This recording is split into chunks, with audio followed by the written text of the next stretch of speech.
σε 120 μέτρα βάθος, μπροστά στην Ιταλική ακτή της Λιγουρίας, εμφανίστηκε ένα γερμανικό υποβρύχιο καρφωμένο σχεδόν, κάθετα πάνω στο θαλάσσιο πυθμένα, με την πρίμνη κατεστραμμένη και δεκαετίες σιωπής γύρω. Ήταν το U-455. Η έβρεσή του επέστρεψε στην επιφάνεια μια ιστορία γεννημένη πολύ πριν. Όταν η Γερμανία άνοιξε στον Ατλαντικό έναν σιωπηλό πόλεμο για να κόψει τη ζωτική γραμμή μεταξύ Βόρειας Αμερικής και Μεγάλης Βρετανίας, κατά τη διάρκεια σχεδόν 6 ετών, χιλιάδες εμπορικά έπλευσαν συνοδευόμενα υπό συνεχή απειλή, ενώ εκατοντάδες γερμανικά υποβρύχια στάλθηκαν στη μάχη και περισσότεροι από 30.000 υποβρυχιακοί δεν επέστρεψαν.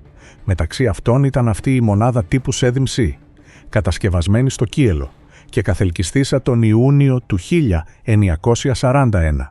Πολέμησε στον Βόρειο Ατλαντικό, επιτέθηκε σε διαδρομές μπροστά στην Αμερική και το 1944 κατάφερε να διασχίσει το Γιβραλτάρ προς τη Μεσόγειο.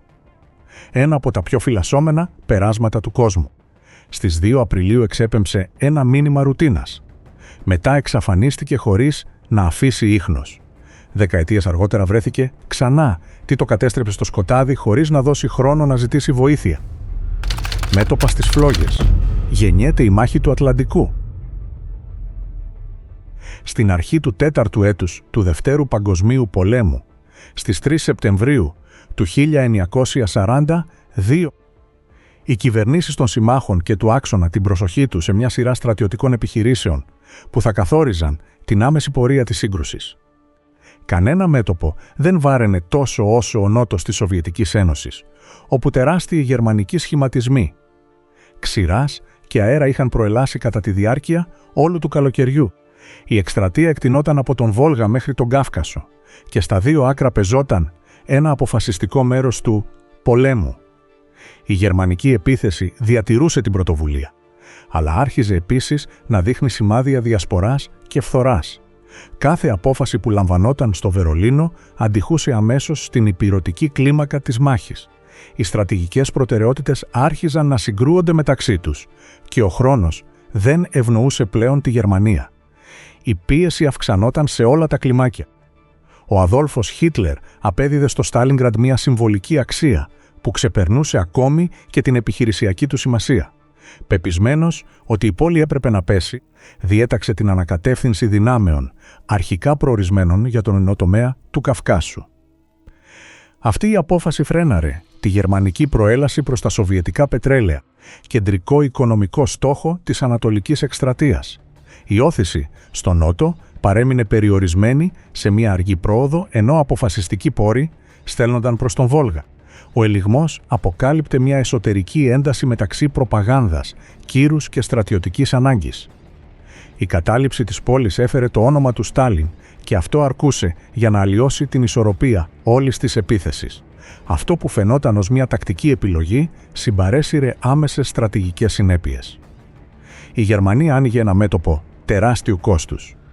Όταν η Μόσχα κατάλαβε με σαφήνεια τη γερμανική πρόθεση, ο Ιωσήφ Στάλιν και το ανώτατο επιτελείο του αντέδρασαν με ταχύτητα. Ενισχύσεις στάλθηκαν προς το Στάλινγκραντ για να στηρίξουν την αστική άμυνα και να προετοιμάσουν μια μεγαλύτερη απάντηση. Τις πρώτες εβδομάδες του Σεπτεμβρίου, ενώ οι γερμανικές δυνάμεις έκλειναν πάνω στην πόλη, ο κύριος σοβιετικός στρατιωτικός διοικητής, Γεώργι Ζούκοφ, εντόπισε την πιθανότητα μιας μεγάλης αντεπίθεσης. Ζήτησε εξουσιοδότηση για να εξαπολύσει το πλήγμα τον Νοέμβριο και έλαβε την έγκριση. Έτσι, άρχισε η προετοιμασία μιας από τις πιο αποφασιστικές μάχες όλου του πολέμου. Ο αγώνας για το Στάλινγκραντ έπαβε να είναι μόνο μια απελπισμένη άμυνα. Μετατρεπόταν σε μια υπολογισμένη παγίδα ενάντια στον εισβολέα στρατό. Το ανατολικό μέτωπο έμπαινε σε μια νέα φάση. Στην Ουάσιγκτον και το Λονδίνο παρέμεναν αμφιβολίες για τη σοβιετική ικανότητα να αντισταθεί χωρίς συνεχή εξωτερική βοήθεια. Ο Φραγκλίνος Ντελάνο Ρούσβελτ επέμεινε ότι οι Ηνωμένες Πολιτείες και η Μεγάλη Βρετανία έπρεπε να κάνουν ό,τι ήταν δυνατό για να στηρίξουν τη Σοβιετική Ένωση. Μεταξύ των μέτρων που συμφωνήθηκαν ήταν η επανέναρξη τον Σεπτέμβριο των νιοπομπών πικού με προορισμό το Μούρμανσκ. Επίσης, αποφασίστηκε η αποστολή Αμερικανικών καταδιοκτικών και βομβαρδιστικών στις νότιες σοβιετικές περιοχές. Ταυτόχρονα προωθήθηκαν βελτιώσεις στις λιμενικές εγκαταστάσεις του Περσικού κόλπου και στη σιδηροδρομική γραμμή που διέσχιζε το Ιράν προς το σοβιετικό έδαφος. Εκείνο το υλικοτεχνικό δίκτυο ένωνε μέτωπα χωρισμένα από χιλιάδες χιλιόμετρα. Ο σύγχρονος πόλεμος εξαρτιόταν τόσο από ατσάλι και καύσιμα όσο και από μεραρχίες στη μάχη. Η υλική βοήθεια γινόταν ένα στρατηγικό όπλο. Στη Βόρεια Αφρική ο στρατάρχης Έρβιν Ρόμελ προσπάθησε στα τέλη Αυγούστου να διεισδύσει βαθύτερα στην Αίγυπτο μέσω των Βρετανικών γραμμών στο Άλαμ Χάλφα. Η απόπειρα απέτυχε. Εξαντλημένο σωματικά και ηθικά, ζήτησε να απαλλαγεί από τη διοίκηση.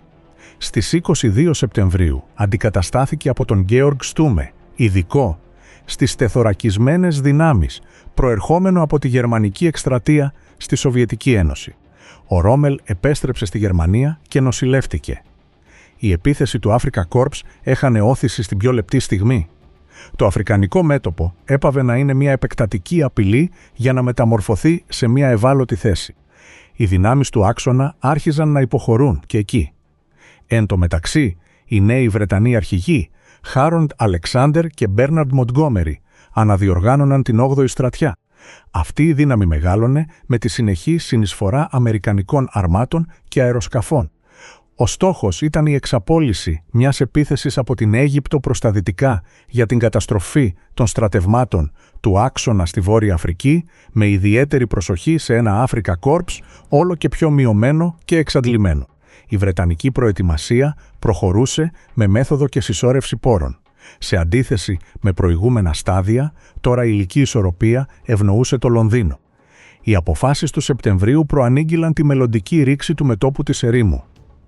Το αφρικανικό σκηνικό προετοιμαζόταν για μια αλλαγή χεριών. Η πρωτοβουλία άρχιζε να περνά στους συμμάχους. Ταυτόχρονα προόδευαν οι προετοιμασίες του Torch, της συμμαχικής εισβολής στη Γαλλική Βορειοδυτική Αφρική. Αυτή η επιχείρηση είχε αντικαταστήσει το Sledgehammer, το πρώτο σχέδιο εισβολής στη Γαλλία προβλεπόμενο για το 1942 ως φόρμουλα δεύτερου μετώπου. Η διοίκηση περιήλθε στον Ντουάιτ Eisenhower. Οι αποβιβάσεις έπρεπε να πραγματοποιηθούν σε 3 ζώνες, την Ατλαντική ακτή του Μαρόκου και εντός της Μεσογείου το Αλγέρι και το Οράν. Επρόκειτο για έναν ελιγμό τεράστιας υλικοτεχνικής και πολιτικής κλίμακας. Η επιτυχία του μπορούσε να ανοίξει τη Δυτική Μεσόγειο και να τροποποιήσει την Αφρικανική εκστρατεία. Η αποτυχία του θα είχε εξασθενήσει σοβαρά τη συμμαχική στρατηγική. Κάθε λεπτομέρεια εξαρτιόταν από το μυστικό και τον συντονισμό. Το Torch συνεπαγόταν σοβαρούς κινδύνους. Εάν η επιχείρηση ανακαλυπτόταν, η Γερμανία μπορούσε να συγκεντρώσει μεταξύ 50 και 100 U-boot δυτικά του Γιβραλτάρ για να επιτεθεί στη δύναμη εισβολής.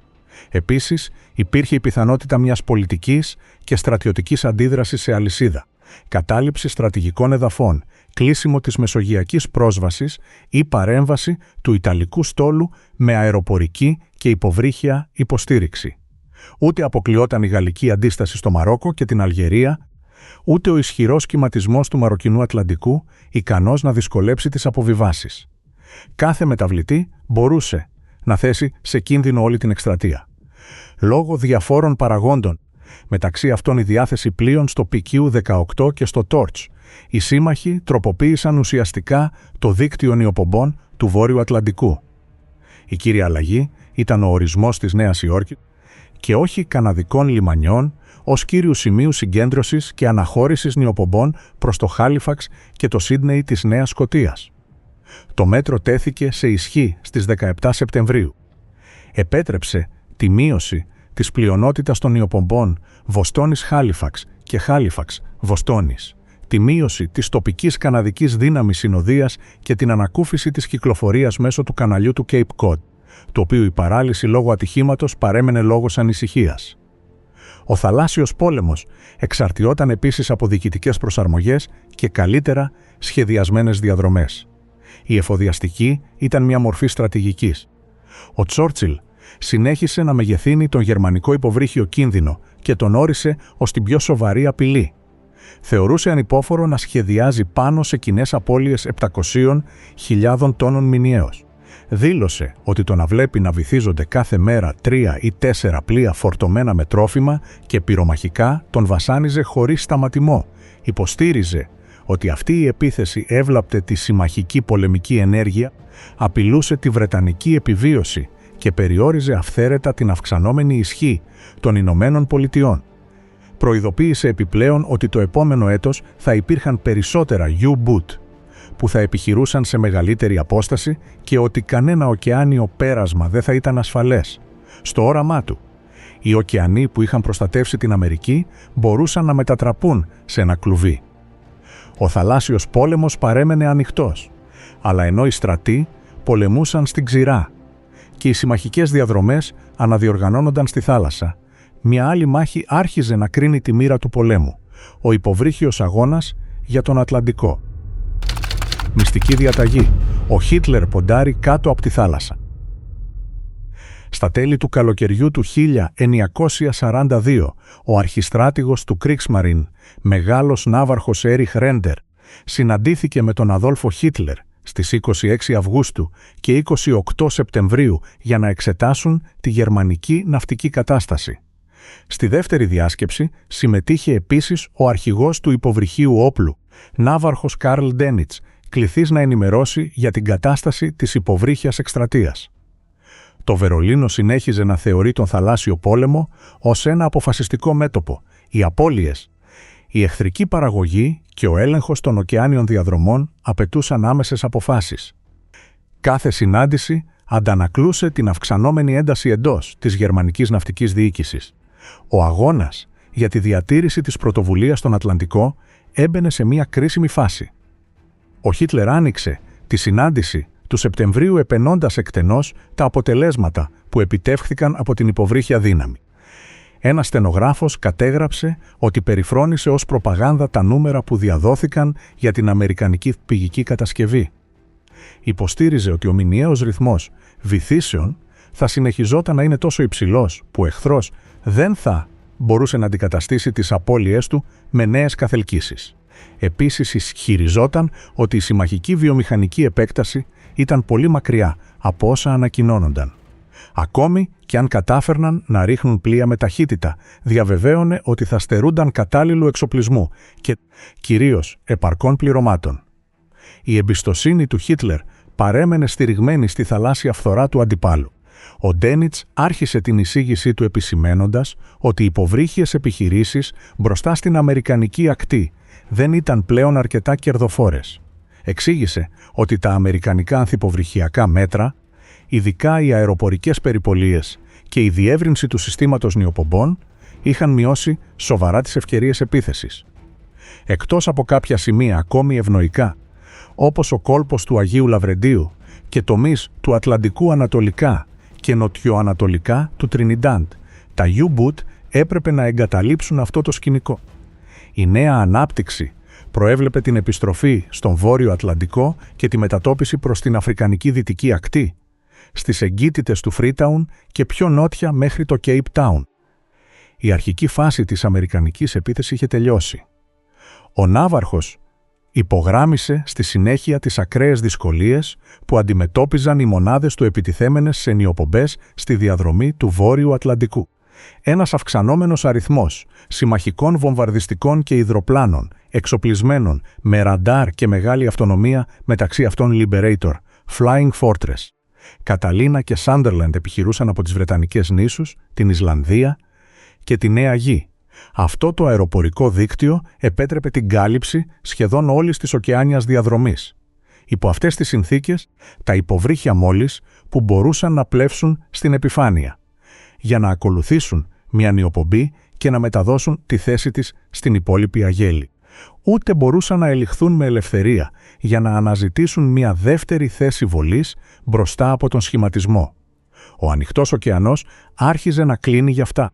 Σε αυτή την αεροπορική πίεση προστίθεντο η παρουσία συνοδειών επιφανείας, κοντινών και μακρινών, επίσης εφοδιασμένων με ραντάρ, αντιτορπιλικά, κορβέτες και άλλα πλοία εμπόδιζαν τα U-Boot να προσεγγίσουν αρκετά τις εμπορικές στήλες για να εξαπολύσουν τορπίλες με αποτελεσματικότητα.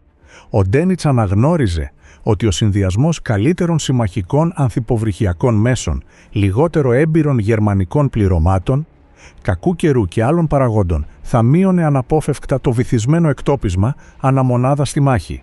Το επιχειρησιακό μοντέλο που είχε δώσει αποτελέσματα σε προηγούμενα έτη άρχιζε να εξαντλείται. Η εχθρική τεχνική υπεροχή αλλίωνε την ισορροπία όλης της εκστρατείας. Για να αναστρέψει αυτή την πτώση και να ανακτήσει προηγούμενα επίπεδα βυθίσεων αναμονάδα, ο Ντένιτς έθεσε δύο επίγουσες απαιτήσεις. Η πρώτη ήταν η διάθεση ενός βομβαρδιστικού, πολύ μεγάλου βεληνικούς και υψηλών επιδόσεων, όπως το πρωτότυπο Heinkel He 177, ικανό να εντοπίζει νιοπομπές, να προειδοποιεί για εχθρικές αεροπορικές απειλές και να τις αντιμετωπίζει κατά την άφιξη. Η δεύτερη συνίστατο στην κατασκευή ενός εντελώς νέου υποβρυχίου επίθεσης, με μεγάλη ταχύτητα σε κατάδυση. Αυτό το σκάφος θα μπορούσε να φτάσει νιοπομπές κάτω από το νερό, να ελύσεται καλύτερα από τις συνοδείες κατά την επίθεση και την υποχώρηση και να ακολουθεί τον σχηματισμό βυθισμένο αρκετό χρόνο, ώστε να συγκεντρώσει την υπόλοιπη ομάδα επίθεσης. Η πρόταση σήμαινε την αλλαγή της τεχνολογικής βάσης όλου του υποβρυχίου πολέμου. Ο Χίτλερ αντέδρασε με διαφορετικό τρόπο μπροστά στα δύο αιτήματα. Αρνήθηκε να προσφέρει συγκεκριμένες δεσμεύσεις σχετικά με ένα νέο αεροπλάνο υποστήριξης, όπως το Heinkel He 177. Παραδεχόταν την ανάγκη να διαθέτει το καλύτερο δυνατό αεροσκάφος για αυτή την αποστολή, αλλά η γερμανική αεροπορική βιομηχανία ήταν ήδη κορεσμένη και δεν μπορούσε να αναλάβει τη μαζική παραγωγή ενός άλλου βαρέως βομβαρδιστικού. Αντίθετα, υποστήριξε με ενθουσιασμό την κατασκευή υποβρυχίων με μεγάλη ταχύτητα κάτω από το νερό. Θεωρούσε ότι μια τέτοια μονάδα θα είχε επαναστατικό αποτέλεσμα και θα καθιστούσε αναποτελεσματικό μεγάλο μέρος του εχθρικού συστήματος συνοδείας.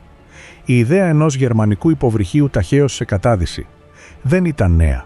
Στις αρχές της δεκαετίας του 1930, ο μηχανικός Helmut Walter είχε προτείνει στην ναυτική διοίκηση του Βερολίνου ένα μικρό πειραματικό σχέδιο που, θεωρητικά, μπορούσε να φτάσει τους 30 κόμβους βυθισμένο κατά τη διάρκεια σύντομων περιόδων. Έπρεπε να χρησιμοποιεί κινητήρες δίζελ για ναυσιπλοεία στην επιφάνεια και μία τουρμπίνα οθούμενη από νερό και από συντεθειμένο υπεροξίδιο του υδρογόνου για υποβρύχια ναυσιπλοεία. Για τη μείωση της υδροδυναμικής αντίστασης, το κήτος θα ήταν λίο, στιλιζαρισμένο και με σχήμα ψαριού. Ήταν μια προχωρημένη σύλληψη για την εποχή της. Αν και η Γερμανία υιοθέτησε συμβατικά ντίζελ ηλεκτρικά συστήματα για τις νέες σειρές τύπου Σέπνο και τύπου Ναΐνκ, το Oberkommando der Marine δεν έκλεισε την πόρτα στον Βόλτερ. Το 1939 του παραχώρησε ένα συμβόλαιο για ένα πειραματικό όχημα 80 τόνων και 72 ποδιών μήκους, ονομασθέν V80, κατασκευασμένο υπό το μέγιστο σε μια απομονωμένη ζώνη των ναυπηγείων Krupp Germania Werft του Κιέλου. Το σκάφος θύμιζε ένα μεγάλο ψάρι. Ιδωμένο από την πρόρα, η εγκάρσια τομή του σχημάτιζε ένα 8. Το πάνω μισό στέγαζε περιοχές ζωής, εργασίας και μάχης. Το κάτω αποθήκευε το πτυτικό καύσιμο υπεροξιδίου του υδρογόνου. Σε δοκιμές που πραγματοποιήθηκαν στη Χέλα κατά τη διάρκεια του 1940, έφτασε τους 28,1 κόμβους βυθισμένο. Το αποτέλεσμα ήταν εξαιρετικό. Ωστόσο, η επιτυχία των τύπου Σέγνταμα και Ενίας το 1940 και 1941, μαζί με τις επίμονες τεχνικές αμφιβολίες για τα σχέδια Walter, πάγωσε το ενδιαφέρον της ανώτατης ναυτικής διοίκησης για τη διεύρυνση του προγράμματος. Η κατάσταση άλλαξε τον Ιανουάριο του 1942, όταν ο Βάλτερ παρουσίασε βελτιωμένα σχέδια μεγάλων και μικρών υποβρυχίων οθούμενων από υπεροξίδιο του υδρογόνου. Ο Ντένιτς τα υποστήριξε με ενέργεια και ζήτησε πλήρη στήριξη για τον μηχανικό. Μετά την αύξηση των ανθυποβρυχιακών επιχειρήσεων του RAF Coastal Command στον Βυσκαϊκό κόλπο, επανέλαβε αυτό το αίτημα στις 24 Ιουνίου του 1942. Η συμμαχική πίεση επιτάχυνε αποφάσεις μέχρι τότε αναβεβλημένες. Ως περιορισμένη απάντηση, Η ναυτική διοίκηση ανέθεσε συμβόλαια για 5 πειραματικά πρωτότυπα οθούμενα από υπεροξίδιο. Το ένα θα ήταν μια ωκεάνια μονάδα, ονομαστήσα U-791. Τα άλλα 4 θα ήταν μικρότερα παράκτια σκάφη. Στο χαρτί όλα μπορούσαν να φτάσουν ταχύτητες κοντά στους 25 κόμβους ή λίγο περισσότερο, ενώ παρέμεναν βυθισμένα. Η Γερμανία άρχιζε να μετασχηματίζει θεωρητικές ιδέες σε συγκεκριμένα έργα. Παρά τα 10 χρόνια εργασίας του Walter και την αποδεδειγμένη επιτυχία του V-80, τον Σεπτέμβριο του 1942 κανένα από αυτά τα 5 υποβρύχια δεν είχε ξεπεράσει ευρέως τη φάση του σχεδιασμού. Παρέμεναν τεράστια τεχνικά εμπόδια, μεταξύ αυτών η ανάγκη παραγωγής μεγάλων ποσοτήτων υπεροξιδίου του υδρογόνου. Παρόλα αυτά, με την ενθουσιώδη έγκριση του Χίτλερ, οι Ρέντερ και Ντένιτς διέταξαν στη συνάντηση της 28 Σεπτεμβρίου 24 νέες μικρές μονάδες του προγράμματος Walter. Επίσης ήλπιζαν να λύσουν σε 2 μήνες τη μαζική παραγωγή του ωκεάνιου μοντέλου. Το στίχημα ήταν απόλυτο. Ο Ρέντερ δήλωσε ότι η κατασκευή σε σειρά αυτών των υποβρυχίων έπρεπε να αρχίσει το συντομότερο δυνατό, προσαρμόζοντας ανάλογα το ισχύον πρόγραμμα ναυπηγικής κατασκευής. Εκείνες οι αποφάσεις ήταν μεταξύ των πιο σημαντικών όλης της γερμανικής υποβρύχιας εκστρατείας. Συνεπάγονταν ότι οι Ρέντερ και Ντένιτς θεωρούσαν τους τύπους Θέπτουμα και τύπους Ανίας όπλα ανεπαρκή και σε διαδικασία απαξίωσης μπροστά στη συμμαχική ανίχνευση και την εχθρική αεροπορική και ναυτική υπεροχή.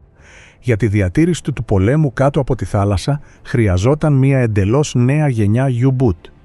Ήταν προφανές ότι ένα στόλος υποβρυχίων Walter δεν μπορούσε να προκύψει αμέσως. Υπολογιζόταν τουλάχιστον 1 έτος για την ολοκλήρωση, δοκιμή και διόρθωση των 4 μικρών πρωτοτύπων. Η εμπειρία που θα αποκτάτω με αυτές τις μονάδες και με τις 24 επιπλέον θα εφαρμοζόταν αμέσως σε 2 μεγάλα ωκεάνια πρωτότυπα U-796 και U-797, των οποίων η κατασκευή έπρεπε να προχωρήσει παράλληλα. Το Βερολίνο προσπαθούσε να κερδίσει χρόνο, ενώ η στρατηγική του κατάσταση επιδεινωνόταν.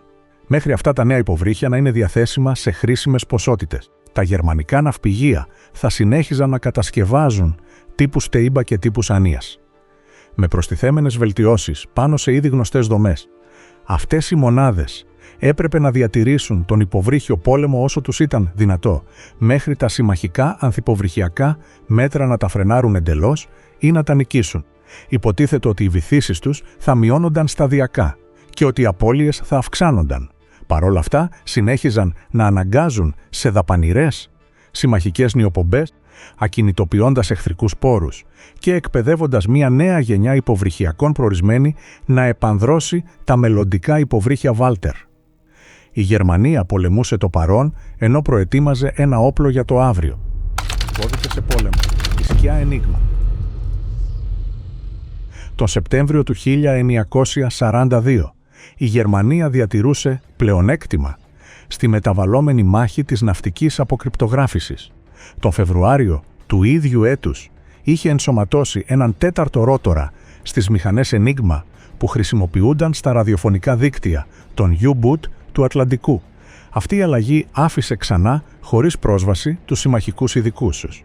Οι Γερμανοί ονόμασαν Triton αυτή τη νέα κρυπτογράφηση, οι Βρετανοί την ταυτοποίησαν ως Shark, χωρίς μηχανές μπόμπε 4 ροτόρων, ούτε αιχμαλωσίες μετεωρολογικών βιβλίων, σύντομων κωδικών μάχης ή ρυθμίσεων της Ενίγμα. Το Bletchley Park μόλις που είχε προχωρήσει ενάντια σε αυτή την ναυτική έκδοση. Ο μυστικός πόλεμος των μηνυμάτων συνέχιζε να ευνοεί το Βερολίνο.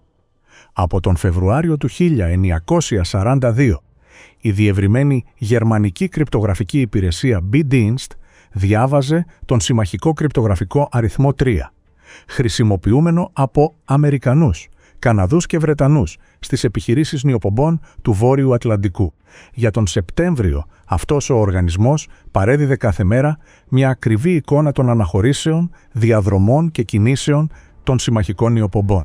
Η πληροφορία έφτανε με αρκετή ταχύτητα, ώστε ο Καρλ Ντένιτς να μπορεί να την χρησιμοποιεί τακτικά, ενώ οι Βρετανοί δεν κατάφερναν να διεισδύσουν στο Triton.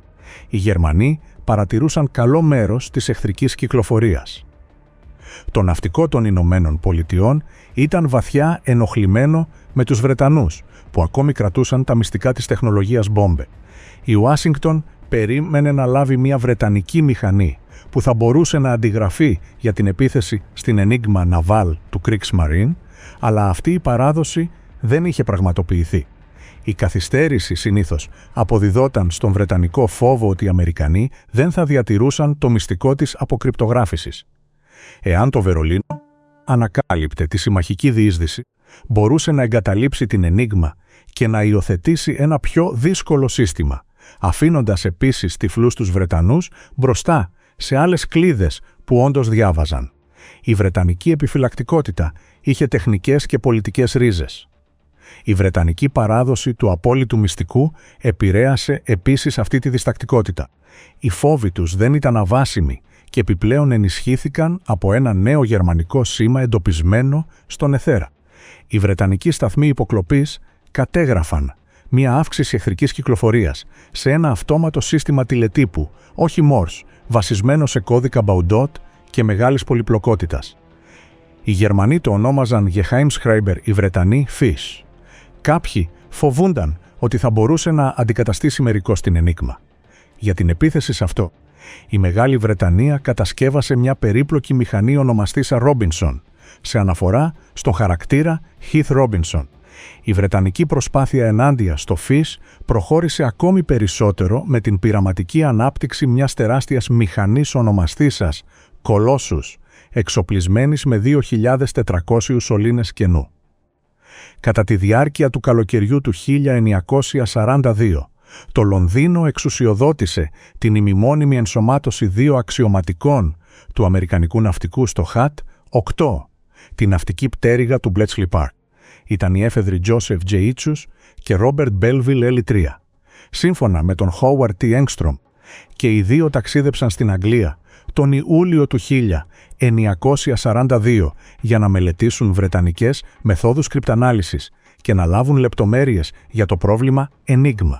Η παρουσία τους άνοιξε μια ευρύτερη τεχνική ανταλλαγή. Ο Engstrom εξήγησε ότι οθούμενοι από τους Itchus και Ellie, οι Βρετανοί παρέδωσαν άφθονη πληροφορία για την μπόμπε και τα διαγράμματα καλωδίωσής της. Αυτό αντιπροσώπευε μια πιο ανοιχτή στάση από εκείνη που δείχτηκε τον Φεβρουάριο του 1941, όταν άλλοι Αμερικανοί αξιωματικοί επισκέφθηκαν το Bletchley Park.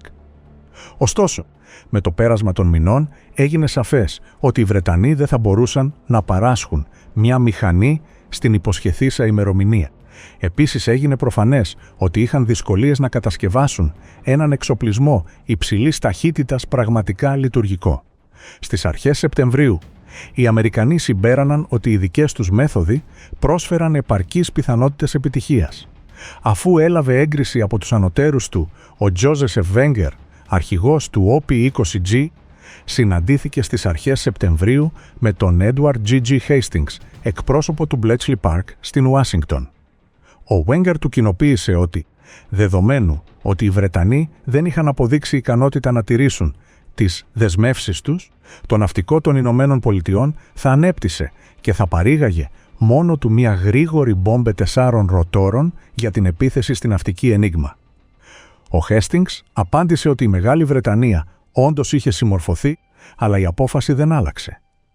Στις 3 Σεπτεμβρίου του 1942, ο Βέγκερ παρουσίασε επίσημα την πρόταση στον Διευθυντή Ναυτικών Επικοινωνιών Joseph R. Redman. Ο Redman την ενέκρινε αμέσως και την επόμενη μέρα έκανε το ίδιο ο Frederick J. Home. Από τεχνική άποψη, ο Engstrom επισήμανε ότι η προσθήκη ενός 4ου ροτόρα στην ναυτική Enigma πολλαπλασίαζε επί 26 τον χρόνο που χρειαζόταν για την έβρεση μιας λύσης. Για την ανακάλυψη των καθημερινών ρυθμίσεων απαιτούνταν 26 φορές περισσότερες μπόμπες 3 ροτόρων ή μια μηχανή ικανή να εργάζεται 26 φορές πιο γρήγορα. Με βάση τις μελέτες του 1941 και 1942, συμπέρανε ότι η αμερικανική προσπάθεια έπρεπε να προσανατολιστεί προς διαδικασίες υψηλής ταχύτητας. Αρχικά εξετάστηκε η κατασκευή 336 μονάδων. Το αμερικανικό ναυτικό επέλεξε τη National Cash Register Company, NCR, από τον Dayton του Οχάιο, για την κατασκευή των μπόμπες. Ο Ραλφ Παιμομίντερ, εφευρέτης και έφεδρος του ναυτικού τοποθετημένος στο Bureau of Ships, στάλθηκε ως επίσημος εκπρόσωπος. Στις 11 Νοεμβρίου του 1942 άρχισε εκεί η δημιουργία του Ναυτικού Εργαστηρίου Μηχανών Υπολογισμού, προορισμένου να υποστηρίξει την παραγωγή και να εκπαιδεύσει προσωπικό συντήρησης και λειτουργίας. Ο Μίντερ τέθηκε επικεφαλής της εγκατάστασης. Η NCR, δημιουργός της πρώτης εμπορικής ταμιακής μηχανής, ήταν μία από τις κύριες βιομηχανίες του Dayton αφιερωμένες στην πολεμική παραγωγή. Η πόλη είχε μακρά παράδοση μηχανικών και ηλεκτρικών εφευρέσεων. Ένας άλλος λόγος για την επιλογή της ήταν η παρουσία του Joseph Fair, ντες, ενός μηχανικού 35 ετών με αξιοσημείωτη εφευρετική ικανότητα. Το 1938, όταν ο πρόεδρος της NCR, συνταγματάρχης Edward Dietz, ίδρυσε ένα εργαστήριο ηλεκτρικής έρευνας, ο ντες ενσωματώθηκε για να εργαστεί με προηγμένες ηλεκτρονικές συσκευές. Οι συνεισφορές του έδωσαν κύρος και τον συνέδεσαν με Αμερικανούς επιστήμονες πρώτου επίπεδου, μεταξύ αυτών ο Vannevar Bush, του MIT. Το Dayton ήταν ένα ιδανικό μέρος για την κατασκευή μπόμπες, αλλά όχι για τη λειτουργία τους. Ήταν πολύ μακριά από την Ουάσιγκτον και από τους χρήστες των αποτελεσμάτων τους. Οι Wenger και Engstrom προετοίμαζαν ήδη τη μεταφορά όλων των μηχανών στην πρωτεύουσα. Για τη στέγασή τους, ο Wenger απέκτησε το παλιό Mount Vernon Seminary, τοποθετημένο στην Nebraska Avenue, κοντά στο Ward Circle, στο βορειοδυτικό τμήμα της Ουάσιγκτον. Εκεί υψωνόταν ένα ανθεκτικό κτίριο για τις μπόμπες. Επιπλέον καταλυμάτων για εκατοντάδες waves, τις γυναίκες της ναυτικής εφεδρείας, επιφορτισμένες με τη λειτουργία και την επισκευή τους, αντίστοιχες των βρετανικών Wrens του Bletchley Park. Η νέα εγκατάσταση απήχε περίπου 15 λεπτά από το τμήμα ναυτικού. Εκείνη την ίδια περίοδο, οι Βρετανοί πραγματοποίησαν σημαντικές αλλαγές στο τμήμα ναυτικών πληροφοριών και στο Bletchley Park. Ο Winston Churchill διέταξε την πάυση του Διευθυντή Ναυτικών Πληροφοριών John H. Godfrey. Αντικαταστάθηκε από τον Edmund G. Rushbrook. Στο Bletchley Park, ο Edward Travis αντικατέστησε τον Alastair Denniston ως επιχειρησιακό υπεύθυνο. Σύμφωνα με τον ιστορικό David Kahn, η γραφική φάση είχε τελειώσει. Ο Travis μπορούσε να οδηγήσει το Ίδρυμα προς μια σύγχρονη κρυπταναλυτική παραγωγή και σε μεγάλη κλίμακα. Επίσης υπήρξαν αλλαγές στο HAT-8. Ο Alan Turing, συνεφευρέτης μαζί με τον Gordon Welshman της πρώτης βρετανικής μπόμπε, απομακρύνθηκε τον Σεπτέμβριο από την αρχηγία των ειδικών της ναυτικής Enigma. Ο Turing αντικαταστάθηκε από τον Hugh Alexander, μαθηματικό και πρωταθλητή στο σκάκι. Αφού εργάστηκε σύντομα στο FIS και στις μηχανές Robinson και Colossus, ο Turing αναχώρησε προς τις Ηνωμένες Πολιτείες με το μεταγωγικό Queen Elizabeth. Έφτασε στη Νέα Υόρκη στις 13 Νοεμβρίου του 1942 και παρέμεινε εκεί 4 μήνες και μισό. Στις 2 Οκτωβρίου, στην Ουάσιγκτον, ο πλοίαρχος Carl Holden και ο Joseph Wenger υπέγραψαν μία συμφωνία για την ανοιχτή ανταλλαγή πληροφοριών και τεχνολογία σχετικά με τη ναυτική Enigma 4 ροτόρων, επιπλέον Ιταλικών και Ιαπωνικών ναυτικών κωδικών. Η σημασία εκείνης της Αγγλοαμερικανικής Ναυτικής Συμφωνίας ήταν τεράστια. Ο ιστορικός Bradley F. Smith επισήμανε ότι έσπαγε μια παλιά παράδοση επιφυλακτικότητας και υποψίας μεταξύ συμμάχων. Ωστόσο, οι Βρετανοί αρνήθηκαν να πραγματοποιήσουν μια παρόμοια ανταλλαγή σχετικά με την Enigma του Γερμανικού στρατού και της Luftwaffe. Φοβούνταν διαρροές από τις Ηνωμένες Πολιτείες. Η συνεργασία είχε σαφή όρια. Θανατηφόρος πάγος, νιοπομπές υπό πολικό πυρ. Τον Ιούλιο και τον Αύγουστο του 1942, οι Γερμανοί αγνοούσαν ότι οι σύμμαχοι είχαν αναστείλει προσωρινά τις νιοπομπές προς τη Βόρεια Ρωσία. Λόγω αυτής της έλλειψης πληροφόρησης, σπατάλησαν υποβρύχιες περιπολίες και αεροπορικές αποστολές στην αναζήτηση της νιοπομπής PQ-18, με προορισμό το Μούρμανσκ και της αντίστροφης διαδρομής της QP-14. Η κατάσταση άλλαξε στις 5 Σεπτεμβρίου, όταν το Βερολίνο έμαθε την αναβολή και τη νέα ημερομηνία αναχώρησης χάρη σε έγγραφα ανακτημένα από ένα βρετανικό βομβαρδιστικό που συνετρίβει στην Νορβηγία και σε σοβιετικά μηνύματα που υποκλάπησαν. Η νιοπομπή μετάβασης PQ-18 απέπλευσε από τη Σκωτία στις 2 Σεπτεμβρίου με 40 φορτηγά πλοία. Η συνοδεία της ήταν εξαιρετική. 52 βρετανικά πλοία. Μεταξύ αυτών το αεροπλανοφόρο συνοδείας Avenger, καταδρομικά, αντιτορπιλικά, κορβέτες, ναρκαλιευτικά, υποβρύχια και πλοία υποστήριξης. Άλλα 25 πλοία παρήχαν μακρινή κάλυψη.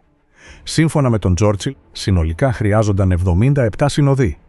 Η Αρκτική κατανάλωνε δυνάμεις που ήταν επίσης απαραίτητες για τη μελλοντική επιχείρηση Torch. Το Avenger δεν είχε ενσωματωθεί κυρίως για να πολεμήσει βομβαρδιστικά, αλλά για να διώχνει γερμανικά αεροπλάνα αναγνώρισης και να εντοπίζει υποβρύχια. Μετέφερε καταδιοκτικά Sea Hurricane και διπλάνα Swordfish με ραντάρ. Αυτά τα τελευταία, περιορισμένα από τη χαμηλή ταχύτητα του αεροπλανοφόρου εντός της νιοπομπής, χρησίμευαν κυρίως για αναγνώριση, νυχτερινό φωτισμό και καθοδήγηση αντιτορπιλικών προς υποβρύχιες επαφές. Η νιοπομπή επιστροφής QP-14 συγκεντρώθηκε στο Αρχάγγελσκ και έλαβε διαταγή να αποπλεύσει στις 13 Σεπτεμβρίου με 15 εμπορικά και 12 βρετανικούς συνοδούς. Ο Γερμανός ναύαρχος Ότο Κλούμπερ σχεδίασε να επιτεθεί και στις δύο νιοπομπές με όλη τη διαθέσιμη ισχύ. Μεγάλα πλοία επιφανείας έπρεπε να παρέμβουν ενάντια στην νιοπομπή επιστροφής, αλλά μηχανικά προβλήματα και νέες προειδοποιήσεις του Χίτλερ οδήγησαν στην ακύρωση της επιχείρησης. Η μάχη έμεινε στα χέρια υποβρυχίων και αεροπορίας. Γερμανικά αεροπλάνα εντόπισαν την νιοπομπή μετάβασης στις 6 και 8 Σεπτεμβρίου. Ο Κλούμπερ κινητοποίησε 15 U-boot βασισμένα στην Νορβηγία, ενώ ο Ντένιτς εξέτρεψε 7 επιπλέον υποβρύχια προς την Ισλανδία για να αναχαιτήσουν την νιοπομπή επιστροφής. Συνολικά διέθετε 22 μονάδες έτοιμες ή σχεδόν έτοιμες για τη μάχη. 7 υποβρύχια προέλασαν πρώτα ενάντια στο PQ-18, καθώς ο κύριος στόχος ήταν η βύθιση του Avenger. Ομαδοποιήθηκαν υπό το όνομα Triggertod, θάνατος του αεροπλανοφόρου. Στις 13 Σεπτεμβρίου άρχισαν οι επαφές.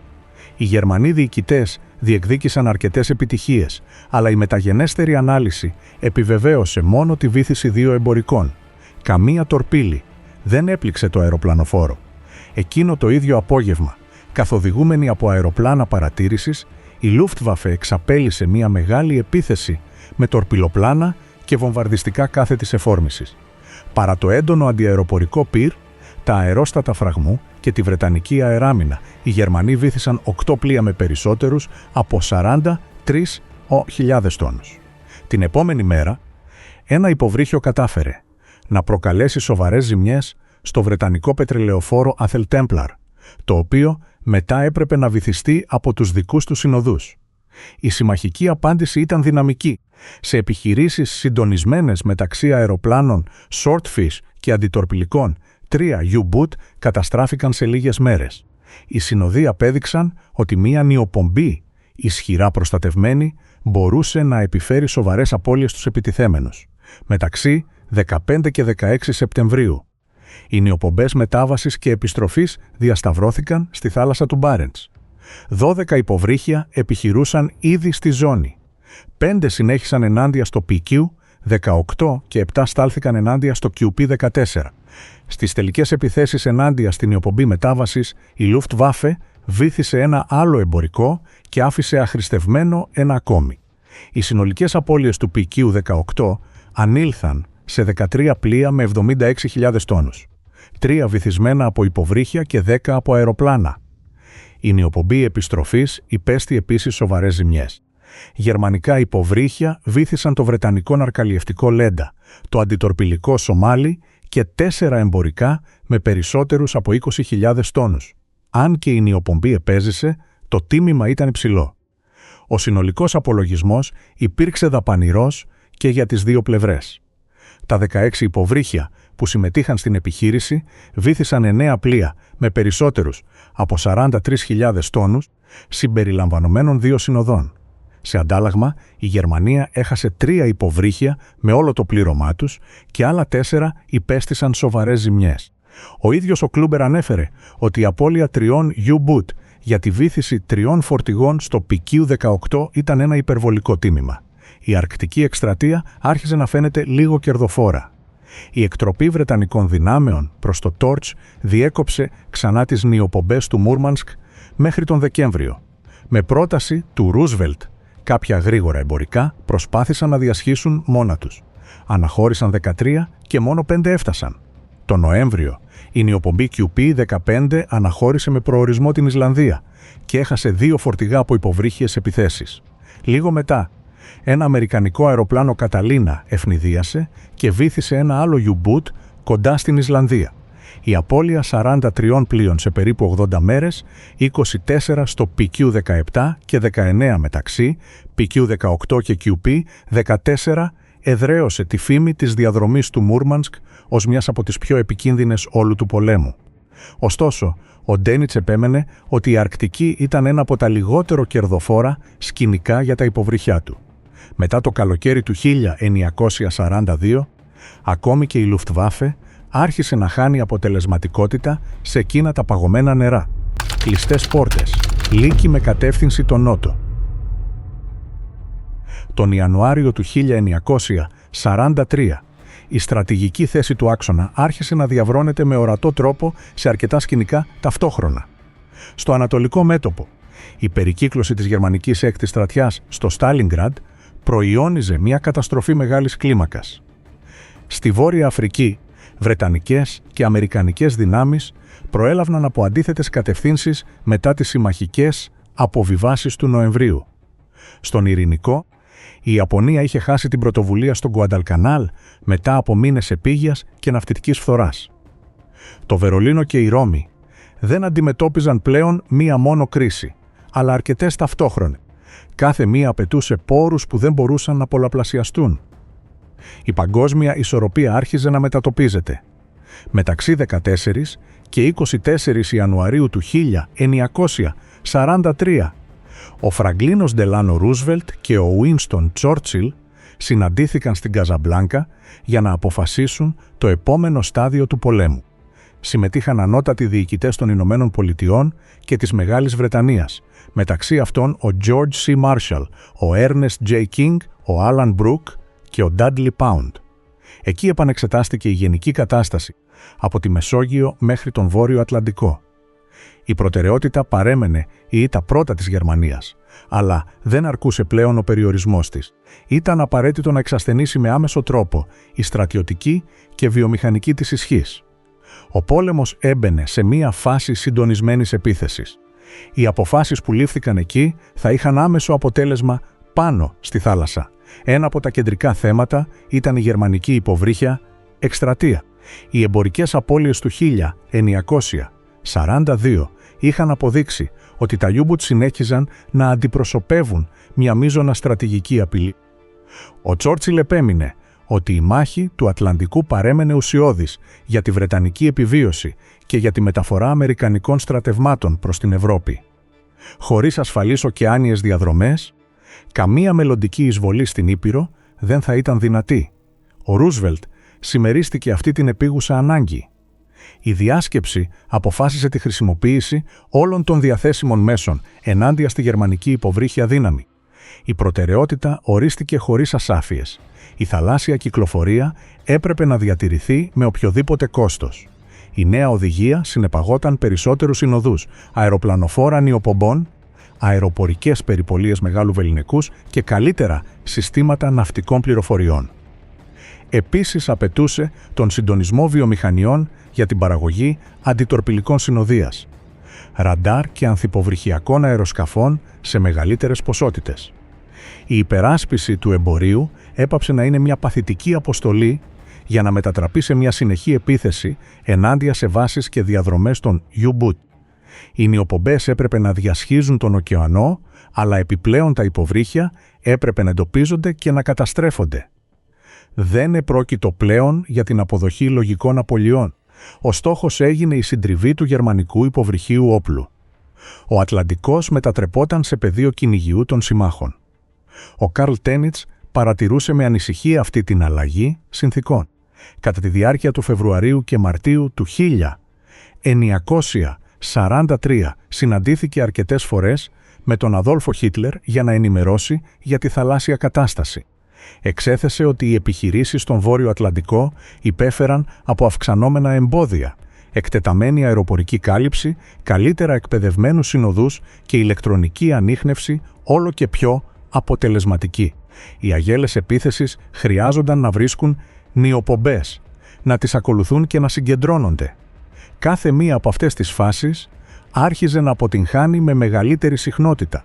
Ο ανοιχτός ωκεανός δεν πρόσφερε πλέον την ελευθερία ελιγμών προηγούμενων ετών. Το γερμανικό τακτικό πλεονέκτημα άρχιζε να εξαφανίζεται. Οι συμμαχικές νιοπομπές επωφελούνταν επιπλέον από νέες επιχειρησιακές διαδικασίες και από μια πιο στέρεη πειθαρχία ναυσιπλοείας. Η άμεση συνοδεία απέρριπτε νυχτερινές προσεγγίσεις, ενώ εξωτερικές ομάδες υποστήριξης προσέτρεχαν όταν ανιχνευόταν μια υποβρύχια συγκέντρωση. Σε αυτό προστιθέταν η εντατική χρήση του ραδιογωνιόμετρου υψηλής συχνότητας για τον εντοπισμό γερμανικών ραδιοφωνικών εκπομπών και την καθοδήγηση γρήγορων απαντήσεων. Πολλές επιθέσεις ματαιώνονταν πριν αρχίσουν. Σε άλλες περιπτώσεις, τα U-Boot έφταναν σε θέση βολής μόνο για να υποβληθούν σε μακρές σειρές βομβών βάθους. Η πρωτοβουλία άρχιζε να αλλάζει χέρια. Ο κυνηγός άρχιζε να καταδιώκεται. Η συμμαχική αεροπορία αύξησε ακόμη περισσότερο αυτή την πίεση. Βομβαρδιστικά B-24 Liberator μεγάλης αυτονομίας έκλειναν ζώνες πριν απροστάτευτες του Μέσου Ατλαντικού. Σόντερλαντ, Καταλίνα και άλλα αεροσκάφη περιπολούσαν προσβάσεις σε νιοπομπές, διαδρομές προσέγγισης και περιοχές ανεφοδιασμού. Τα υποβρύχια έπρεπε να βυθίζονται με συχνότητα, μειώνοντας ταχύτητα, παρατήρηση και συντονισμό. Η παραμονή για ώρες στην επιφάνεια, βασική προϋπόθεση για την καταδίωξη νιοπομπών, έγινε όλο και πιο επικίνδυνη. Κάθε προληπτική κατάδυση κατανάλωνε μπαταρίες και χρόνο. Η επιχειρησιακή φθορά αυξανόταν περιπολία με την περιπολία. Ο διαθέσιμος χώρος ελιγμών για τα U-Boot μειωνόταν με σταθερό τρόπο. Ο Ντένιτς υποστήριζε ότι η Luftwaffe δεν παρήχε την απαραίτητη υποστήριξη για την αναστροφή της κατάστασης. Χωρίς αποτελεσματική αεροπορική αναγνώριση πάνω από ευρείες ωκεάνιες ζώνες, ο εντοπισμός νιοπομπών εξαρτιόταν από τυχαίες συναντήσεις ή από ελλειπή πληροφόρηση. Το Kriegsmarine χρειαζόταν κάλυψη που δεν έφτανε. Το Βερολίνο μοίραζε αεροπλάνα και καύσιμα μεταξύ Ρωσίας, Μεσογείου, άμυνας του Ράιχ και ναυτικού πολέμου. Αυτός ο εσωτερικός ανταγωνισμός εξασθενούσε την υποβρύχια εκστρατεία. Η Γερμανία πολεμούσε έναν παγκόσμιο πόλεμο με μέσα όλο και πιο κατακαιρματισμένα. Κανένα μέτωπο δεν λάμβανε τα επαρκή. Στην Ουάσιγκτον και το Λονδίνο, οι αποφάσεις της Καζαμπλάνκα συνέχισαν να διευρύνονται κατά τη διάρκεια της άνοιξης του 1943. Ο πόλεμος ενάντια στα U-Boot έπρεπε να διατηρηθεί με όλα τα δυνατά μέσα. Προωθήθηκαν νέες προστατευμένες διαδρομές, περισσότεροι ωκεάνιοι συνοδοί και μια στενότερη αγγλοαμερικανική ναυτική συνεργασία. Το αμερικανικό ναυτικό επέκτηνε την ανθυποβρυχιακή του δομή, ενώ το Royal Navy ενίσχυσε κρίσιμες προσβάσεις. Ο Ατλαντικός έπαψε να είναι ένα σύνολο εθνικών τομέων. Μεταμορφώθηκε σε ένα ενιαίο συμμαχικό σύστημα. Ο βιομηχανικός και επιχειρησιακός συντονισμός άρχιζε να αποδίδει αποτελέσματα. Η δημιουργία του 10ου στόλου στις Ηνωμένες Πολιτείες αποτέλεσε μέρος αυτής της νέας προσέγγισης. Δεν ήταν ένας παραδοσιακός στόλος μάχης, αλλά ένας οργανισμός αφιερωμένος στον συντονισμό πληροφοριών, αεροπορίας, νιοπομπών και ανθυποβρυχιακού πολέμου. Από εκεί κεντροποιούνταν δεδομένα επαφών, εχθρικών κινήσεων και αναγκών συνοδείας. Η σύγχρονη ναυτική μάχη απαιτούσε πληροφορία επεξεργασμένη, με ταχύτητα και εφαρμοσμένη σε πραγματικό χρόνο. Η νέα οργάνωση ανταποκρινόταν σε αυτή την ανάγκη. Η μάχη του Ατλαντικού δινόταν επίσης σε χάρτες, σήματα και αίθουσες επιχειρήσεων. Η τεχνολογία άρχιζε να αποφασίζει τόσο όσο και τα κανόνια. Άλλος αποφασιστικός τομέας ήταν ο Βυσκαϊκός κόλπος, υποχρεωτικό πέρασμα μεταξύ των κατεχόμενων γαλλικών βάσεων και του Ατλαντικού. Υποβρύχια που έμπαιναν ή έβγαιναν από τη Βρέστη, τη Λοριάν, το Σεν Ναζέρ και τη Λαπαλής αντιμετώπιζαν συνεχή αεροπορική επιτήρηση. Οι επιθέσεις κατά τη διάρκεια της διέλευσης άρχισαν να πολλαπλασιάζονται. Ακόμη και πριν φτάσουν στις ζώνες περιπολίας τους, πολλές μονάδες υφίσταντο ήδη ζημιές, καθυστερήσεις ή απώλειες. Η ασφάλεια των γερμανικών ατλαντικών βάσεων μειωνόταν με ταχύτητα. Η συμμαχική πίεση άρχιζε δίπλα στην εχθρική ακτή. Η περικύκλωση στένευε από την πηγή. Για την άνοιξη του 1943, η στρατηγική εξίσωση δεν ήταν πλέον εκείνη ενός έτους πριν. Τα U-Boot συνέχιζαν να είναι επικίνδυνα και ακόμη βύθιζαν πολύτιμο εκτόπισμα, αλλά κάθε έξοδος απαιτούσε περισσότερη προσπάθεια και πρόσφερε λιγότερο σίγουρα αποτελέσματα. Σπάνιζαν τα βετεράνα πληρώματα, οι αντικαταστάτες είχαν μικρότερη εμπειρία και οι απώλειες αυξάνονταν. Η Γερμανία συνέχιζε να κατασκευάζει υποβρύχια, αλλά δεν μπορούσε να επιταχύνει με τον ίδιο ρυθμό την εκπαίδευση ανδρών και διοικητών. Το συμμαχικό αριθμητικό πλεονέκτημα άρχιζε να αντικατοπτρίζεται στη θάλασσα. Ο χρόνος έπαιζε τώρα στην άλλη πλευρά. Με τον Βόρειο Ατλαντικό όλο και πιο φυλασσόμενο και δαπανηρό, το Kriegsmarine επιδίωξε να διατηρήσει την πίεση σε άλλους θαλάσσιους χώρους. Η Μεσόγειος αναδύθηκε ως εναλλακτική για την επίθεση σε διαδρομές μεταξύ Γιβραλτάρ, Μάλτας, Αλγερίας και Ιταλίας. Ωστόσο, αυτό το σκηνικό ήταν πιο στενό, λιγότερο βαθύ και πολύ πιο προβλέψιμο από τον ανοιχτό ωκεανό. Εκεί η διαφυγή θα ήταν πιο δύσκολη και η επιτήρηση πιο έντονη. Παρόλα αυτά, ο Ντένιτς διέταξε μια μερική ανακατανομή του στόλου από το στρατηγείο του στο Παρίσι. Ήλπιζε να αναγκάσει τους συμμάχους να διασπείρουν συνοδούς και να ανακουφίσουν την ατλαντική πίεση. Η επόμενη εκστρατεία άρχιζε υπό ακραίο κίνδυνο. Οι πρώτες διαταγές επηρέασαν κυρίως την 7η και 9η φλωτίλα βασισμένες στη Λοριάν και τη Βρέστη. Τεχνικές αναφορές προειδοποιούσαν ότι τα μεσογειακά κανάλια θα περιόριζαν τον ελιγμό και θα καθιστούσαν ανέφικτη την τακτική των λύκων χρησιμοποιούμενη στην ανοιχτή θάλασσα. Παρόλα αυτά, η γερμανική διοίκηση αποδέχθηκε τον κίνδυνο. Ο έλεγχος των διαδρομών προς τη Βόρεια Αφρική και τη Νότια Γαλλία ήταν πολύ σημαντικός.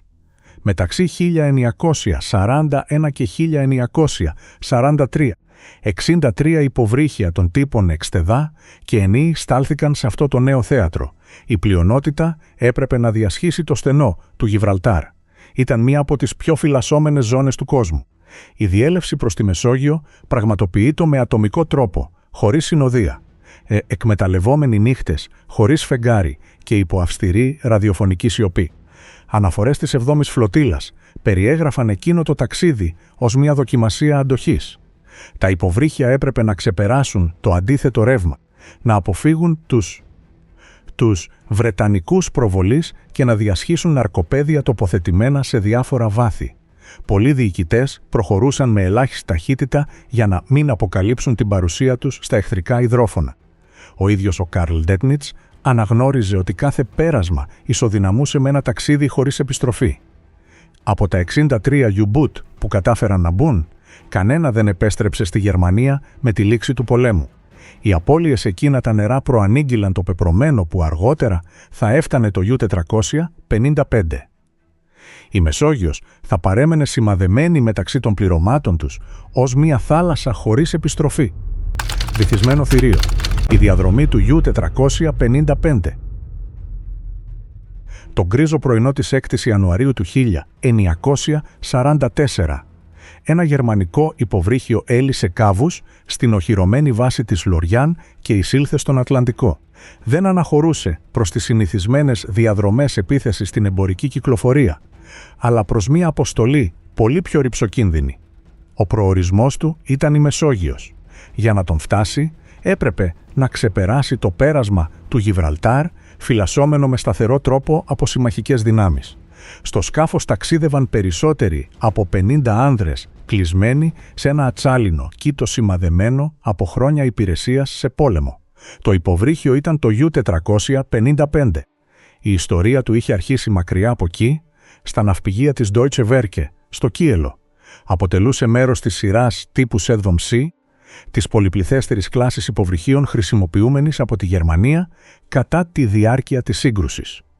Ήταν μονάδες σχεδιασμένες για μακρές ωκεάνιες περιπολίες, αρκετά συμπαγείς για να ελίσσονται με ταχύτητα, αλλά ικανές να επιχειρούν για εβδομάδες στην ανοιχτή θάλασσα.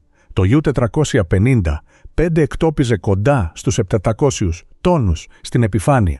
Είχε μήκος λίγο περισσότερο από 67 μέτρα και οθήτο από κινητήρες δίζελ περίπου 2.800 ύπων, συμπληρούμενους από ηλεκτρική πρόωση για την κατάδυση. Καθελκύστηκε τον Ιούνιο του 1941 και παραδόθηκε επίσημα στο Kriegsmarine τον Αύγουστο του ίδιου έτους. Όπως κάθε νέα μονάδα, πέρασε πρώτα από το κοινό τελετουργικό του υποβρυχίου όπλου, εντατική εκπαίδευση στη Βαλτική. Εκεί το πλήρωμά του εξασκήθηκε σε καταδύσεις έκτακτης ανάγκης, βολή με τορπίλες, νυχτερινή ναυσιπλοεία και έλεγχο βλαβών. Το περιθώριο λάθους ήταν ελάχιστο. Μέσα σε ένα υποβρύχιο, μια βαλβίδα κακά κλεισμένη ή μια καθυστερημένη αντίδραση μπορούσαν να κρίνουν την τύχη όλων. Ο πρώτος του διοικητής ήταν ο Hans Heinrich Giesler, αξιωματικός, μεθοδικός και έμπειρος. Υπό τη διοίκησή του, το U-455 άρχισε περιπολίες στα νερά του Βορρά, επιχειρώντας από την Νορβηγία μεταξύ καταιγίδων, ομίχλης και παγωμένων θαλασσών. Αργότερα στάλθηκε στον Ατλαντικό, όπου ο υποβρύχιος πόλεμος διένυε την πιο επιθετική του φάση. Εκεί πήρε μέρος σε συντονισμένες επιχειρήσεις ενάντια σε συμμαχικές νιοπομπές, ενσωματωμένος στις λεγόμενες αγέλες λύκων, ομάδες υποβρυχίων που συνέκλειναν πάνω σε έναν ίδιο στόχο, αφού τον εντόπιζαν μέσω ασυρμάτου. Κατά τη διάρκεια του 1942 έπλευσε σε μερικές από τις πιο αμφισβητούμενες διαδρομές του ωκεανού. Περιπόλησε κοντά στην Ισλανδία, παραμόνευε σε εμπορικούς διαδρόμους του κεντρικού Ατλαντικού και έφτασε ακόμη και σε ζώνες κοντινές στην ανατολική ακτή των Ηνωμένων Πολιτειών, τους μήνες που η γερμανική υποβρύχια επίθεση χτυπούσε με ισχύ την αμερικανική θαλάσσια κυκλοφορία. Το Μάιο βύθισε το βρετανικό πετρελαιοφόρο British Workman και εβδομάδες αργότερα ένα άλλο συμμαχικό εμπορικό στον Ατλαντικό. Επίσης συμμετείχε σε αποστολές ναρκοθέτησης και μακρές αναμονές σε τομείς όπου για μέρες δεν εμφανιζόταν ούτε ένας στόχος. Η ζωή στο σκάφος σκλήραινε τόσο όσο και η μάχη. Ο αέρας πύκνωνε μετά από ώρες κατάδυσης. Η μυρωδιά καυσίμου, υγρασίας και ζεστού μετάλλου διαπότιζε ρούχα και δέρμα. Κοιμούνταν με βάρδιες, πολλές φορές μοιραζόμενοι την κουκέτα. Ο θόρυβος κινητήρων, αντλιών και γραναζιών δεν εξαφανιζόταν ποτέ εντελώς. Όταν το υποβρύχιο κατέβαινε σε σιωπή για να ξεφύγει από μια επίθεση, κάθε άνδρας άκουγε το κήτος να τρίζει υπό την πίεση της θάλασσας. Στις 22 Νοεμβρίου του 1942 ο Γκίσλερ άφησε τη διοίκηση και αντικαταστάθηκε από τον Hans Martin Scheibe. Έλαβε μια βετεράνα μονάδα, αλλά επίσης έναν διαφορετικό πόλεμο. Η συμμαχική υπεροχή αυξανόταν χωρίς παύση. Περισσότερα αεροπλάνα περιπολίας κάλυπταν τον ωκεανό, οι νιοπομπές διέθεταν καλύτερους συνοδούς και το ραντάρ μείωνε τα παραδοσιακά πλεονεκτήματα του υποβρυχίου. Κάθε έξοδος υποσχόταν λιγότερες επιτυχίες και μεγαλύτερους κινδύνους. Γι' αυτό το Βερολίνο αποφάσισε να ανακατανείμει δυνάμεις προς άλλα σκηνικά. Στις αρχές του 1940, 4 η Μεσόγειος απαιτούσε ενισχύσεις μπροστά στη συμμαχική προέλαση στην Ιταλία και τη Βόρεια Αφρική. Το U-455 ήταν ένα από τα επιλεγμένα για να μεταφερθεί. Η διαδρομή ανάγκαζε στη διέλευση του Γιβραλτάρ ένα φυσικό φράγμα μετατραμμένο σε στρατιωτική παγίδα. Ο Σάιμπε προσέγγισε το υποβρύχιο στη ζώνη με προσοχή.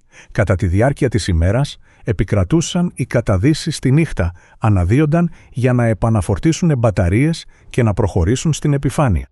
Από το Γιβραλτάρ απογειώθηκαν βρετανικές αεροπορικές περιπολίες που σάρωναν και τις 2 προσβάσεις του στενού.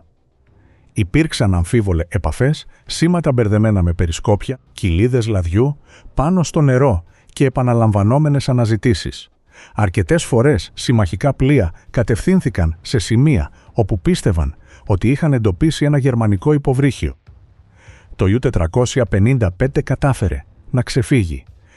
Εκμεταλλεύτηκε το σκοτάδι, τη ραδιοφωνική σιωπή και ακριβείς ελιγμούς κάτω από το νερό για να γλιστρήσει ανάμεσα σε περιπολίες και ρεύματα. Μετά από περισσότερες από 3 εβδομάδες ταξιδιού, έφτασε στην Τουλόν στις 3 Φεβρουαρίου του 1944. Είχε ξεπεράσει ένα από τα πιο επικίνδυνα περάσματα όλης της καριέρας του. Η ανάπαυση κράτησε λίγο. Εβδομάδες μετά απέπλευσε ξανά. Στις 22 Φεβρουαρίου του 944 εγκατέλειψε την Τουλόν με διαταγές να επιχειρήσει στο Μαρ Λιγκούρε και τις διαδρομές μεταξύ Ιταλίας και Βόρειας Αφρικής. Μετέφερε τορπίλες, εφόδια και ένα πλήρωμα περίπου 50 ατόμων συνηθισμένων πια να συμβιώνουν με τον κίνδυνο.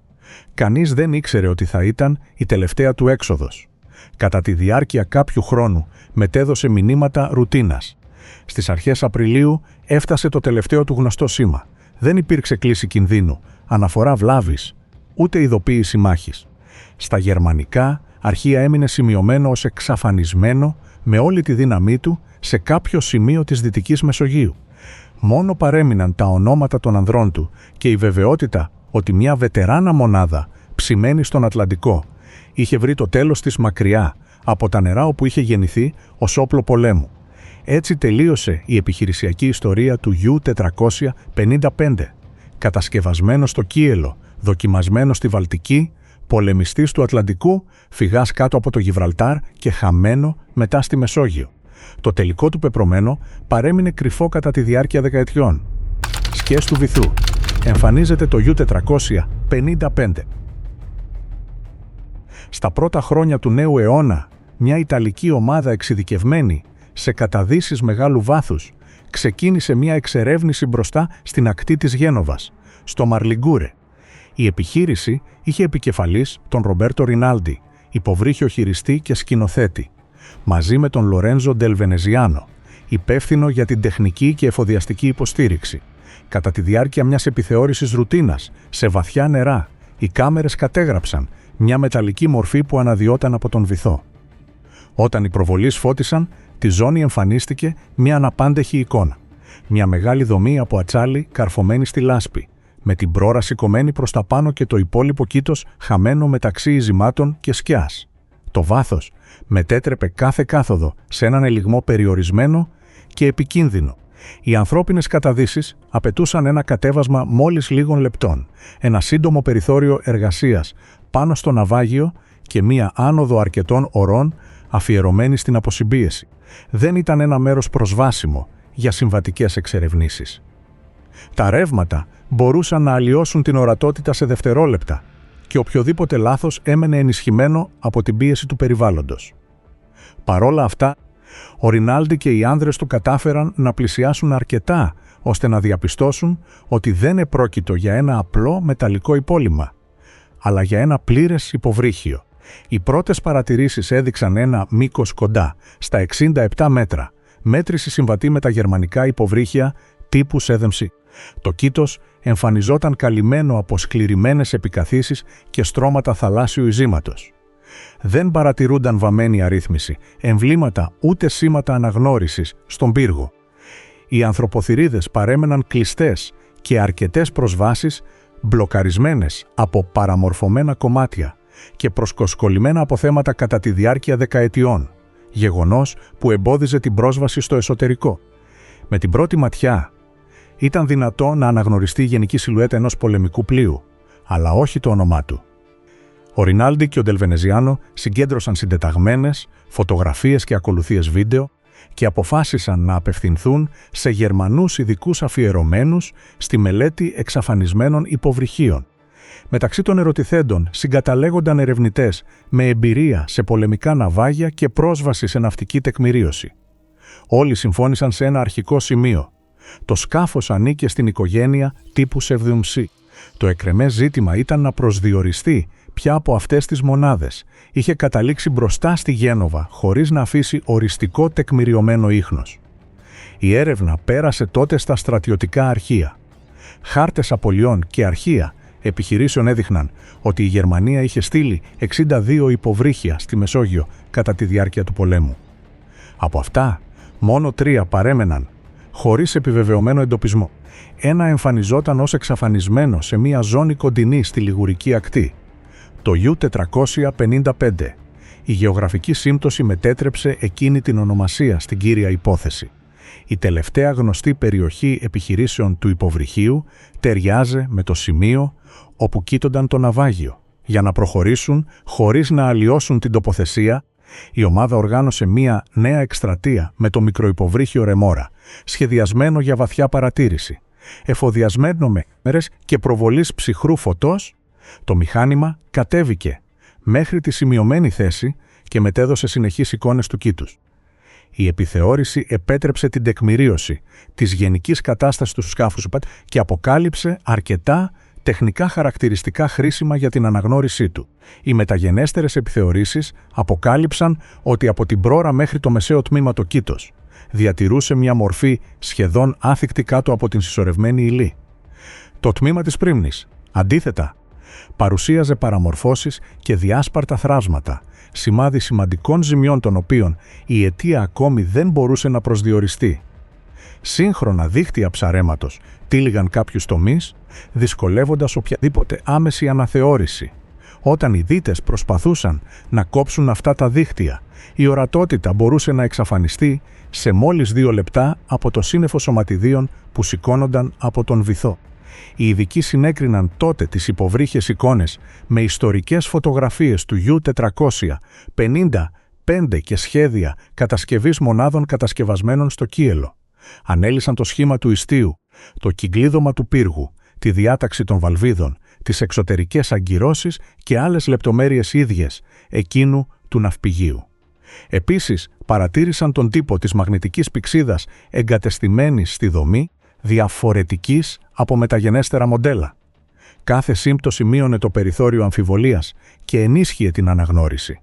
Η πλήρης διαδικασία ακολούθησε αυστηρά κριτήρια διατήρησης.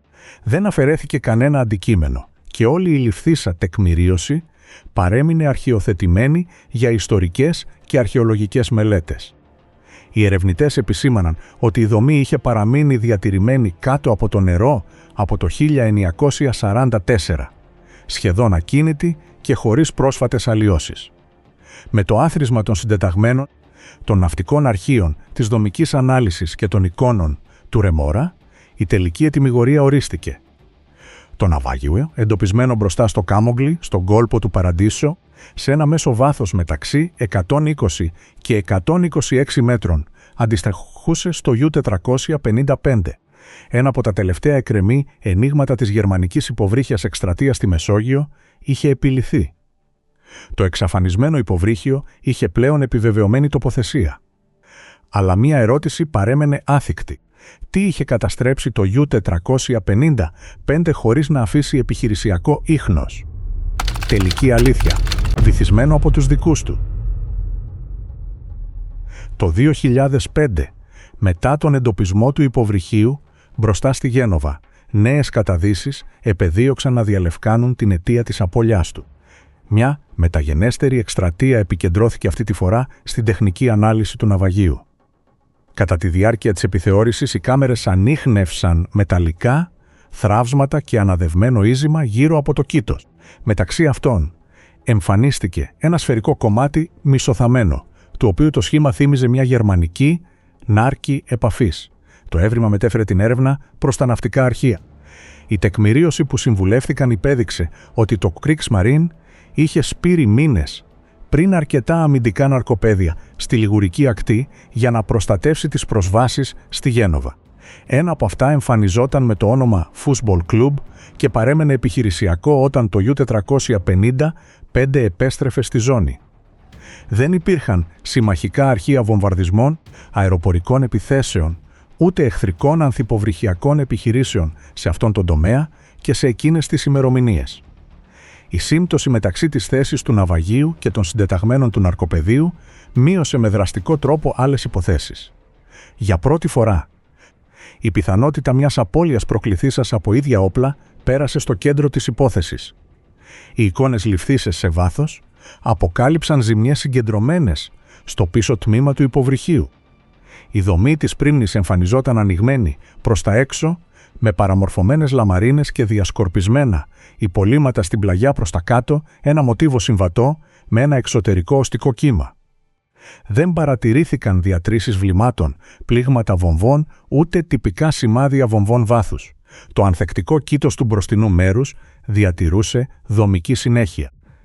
Γεγονός που υποδείκνει ότι η πυροκρότηση δεν συνέβη στο εσωτερικό. Οι τεχνικοί συνέκριναν εκείνες τις παραμορφώσεις με άλλα υποβρύχια, βυθισμένα από ναυτικές νάρκες και βρήκαν σαφείς ομοιότητες. Όλα έδειχναν μια πλευρική έκρηξη κοντά στο σύστημα πρόωσης. Οι νέες παρατηρήσεις επέτρεψαν την επικέντρωση σε δομικές λεπτομέρειες του ναυαγίου. Στα περίπου 80 μέτρα άρχισε να διαγράφεται η πρόρα του U-455, ακόμη σταθερή πάνω στον θαλάσσιο πυθμένα. Τα πηδάλια βάθους παρέμεναν αναγνωρίσιμα και μέρος της επικάλυψης παρέμενε καλυμμένο από επικαθίσεις. Ο πύργος έδειχνε άδεια στηρίγματα, όπου σε άλλο χρόνο είχαν εγκατασταθεί αντιαεροπορικά κομμάτια. Ένα από τα περισκόπια εμφανιζόταν ελαφρώς ανασηκωμένο, μεταξύ 35 και 40 εκατοστών, λεπτομέρειας με ναυσιπλοεία σε μικρό βάθος όταν συνέβη το ατύχημα. Στην πρίμνη έλειπαν κοντά στα 9 μέτρα δομής. Μεταξύ των υπολοιμάτων εμφανίζονταν πρόσφατα στοιχεία ανακατεμένα με παλιά δομικά θραύσματα. Η άγκυρα συνεχιζόταν στεγασμένη στο διαμέρισμά της, ακίνητη από τον πόλεμο. Η θέση του κήτους υποδείκνυε μια ξαφνική απώλεια άνωσης ακολουθούμενη από μια πτώση της ουράς πάνω στην κλίση. Τα ιστορικά δεδομένα ενίσχυσαν αυτή τη φυσική αναπαράσταση. Η σιωπή καταγεγραμμένη από τις 2 Απριλίου του 1944 επιβεβαίωσε ότι η απώλεια συνέβη χωρίς περιθώριο για νέες αναφορές στη γερμανική διοίκηση. Με το πέρασμα των ημερών, η μονάδα θεωρήθηκε χαμένη. Όλα έδειχναν μια ξαφνική και άμεση καταστροφή προκληθήσα έξω από το κήτος. Οι μεταγενέστερες εκστρατείες, πραγματοποιημένες με πιο ευνοϊκή μετεωρολογία, επέτρεψαν την τεκμηρίωση του υποβρυχίου με μεγαλύτερη ακρίβεια. Οι κάμερες κατέγραψαν τον πύργο, διαβρωμένα πάνελ, εξωτερικές βαλβίδες και μηχανισμούς κατάδυσης, ακόμη διακριτούς μετά από δεκαετίες υποπίεση. Η χαμηλή θερμοκρασία και οι συνθήκες του θαλάσσιου πυθμένα είχαν διατηρήσει την κύρια δομή. Ο Γκέρχαρτ Σουάρτς και ο Χέλμουτ Σπίτσερ, παλιοί υποβρυχιακοί συνδεδεμένοι με την ιστορική έρευνα του U-455, συμμετείχαν στο τεκμηριωμένο κλείσιμο της υπόθεσης και στην επαλήθευση τεχνικών λεπτομεριών του τύπου SEDIM-C. Η εργασία πεδίου περιέλαβε μετρήσεις γωνίας, προσανατολισμού και ακριβούς θέσης πάνω στην υποβρύχια πλαγιά. Τα αποτελέσματα συγκρίθηκαν με χάρτες του Kriegsmarine και με το γνωστό εντοπισμό του ναρκοπεδίου Fußball Club. Η υπέρθεση συνέπιπτε με αρκετή ακρίβεια για το κλείσιμο της τεχνικής έρευνας. Το U-455 είχε εισέλθει από λάθος σε μια ζώνη σπαρμένη με νάρκες αγκυρώσεως, προορισμένες να μπλοκάρουν συμμαχικές ναυτικές προσβάσεις. Πιθανώς έπλεε σε βάθος περισκοπίου ή πολύ κοντά σε αυτό όταν ακούμπησε ένα από αυτά τα τεχνουργήματα. Η πυροκρότηση έπληξε την πρίμνη, κατέστρεψε διαμερίσματα μηχανών, πηδάλια και στοιχεία πρόωσης. Χωρίς έλεγχο ούτε χρόνο αντίδρασης, το υποβρύχιο κατέβηκε μέχρι το σημείο όπου βρέθηκε δεκαετίες μετά. Οι καταγραφές του Ρομπέρτο Ρινάλντι και της ομάδας του δείχνουν σήμερα την κατάσταση του ναυαγίου. Το πίσω τμήμα παραμένει αποσυντεθειμένο, ενώ το υπόλοιπο υποβρύχιο διατηρεί μια αναγνωρίσιμη σιλουέτα. Οι δέσμες φωτός διατρέχουν γκρίζες πλάκες σημαδεμένες από τον χρόνο. Χάρη σε αυτές τις καταδύσεις αναπαραστάθηκε το πλήρες περιβάλλον του ναυαγίου και διορθώθηκαν παλιές λανθασμένες τοποθεσίες που τοποθετούσαν την απώλεια σε άλλους τομείς της λιγουρικής ακτής.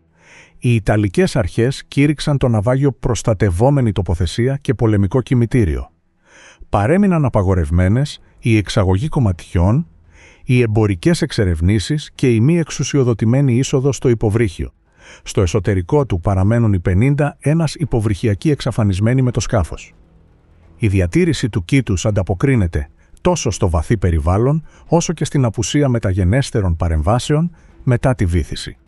Ο εντοπισμός του μετέτρεψε έναν ημιτελή φάκελο σε μία περίπτωση τεκμηριωμένη φυσικά.